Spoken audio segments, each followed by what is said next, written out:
It's a multi-million-dollar business that draws in millions of customers every year. And if shopping malls in Dubai aren't large enough already, it appears they're about to get even bigger. This month, Dubai Mall, the world's largest, began work to expand its retail space with the aim of eventually hosting 100 million shoppers a year. And not content with just the world's biggest, Dubai's ruler has announced plans for an even larger mall of the world. So a relentless move towards bigger, bolder and better. But what about Dubai's older malls? How do they compete? And is there a risk that one day they could become obsolete? Built in 1997, Lamsi Plaza was among the first 3 malls developed in Dubai.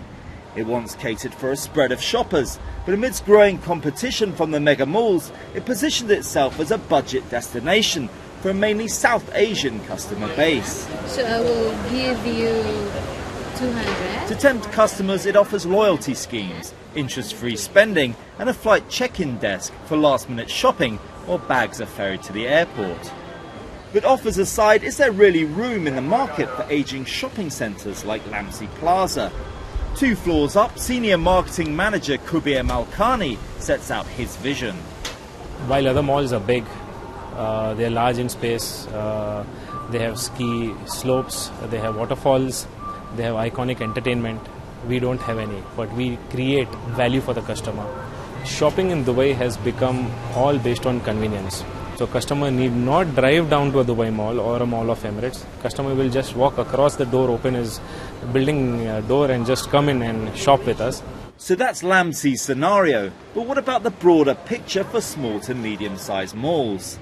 For convenience sake, we met retail expert Matthew Green down on the mezzanine floor.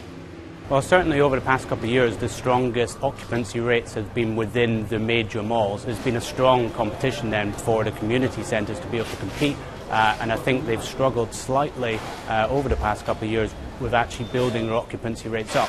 They've also lost some of their tenant base, so a lot of the high-end fashion has moved away from any community, regional kind of more size mall into one of the big destination malls where they can guarantee the high levels of footfall that they want to drive their sales. So with people voting with their feet, what better way to gauge the big versus small debate but down on the shop floor? My preference is the big mall experience, more activities, more fun with the family, more fun with kids. I'm a tourist from Iraq. I just came to Dubai now. I prefer the small mall because it's cheap and need less time to see all of it. I prefer the big mall experience, basically because they have the brands that I like, the brands that I wear. And over here there are not many brands, and basically this is a mall for women. And yeah, I just get bored here.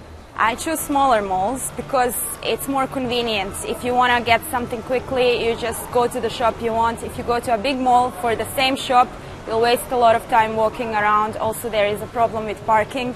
A lot of tourists now, a lot of people visiting Dubai, so I prefer smaller malls. So despite Dubai's mega malls scaling ever greater heights, provided the smaller shopping centres get their positioning right, there'll always be a happy customer keeping them in business.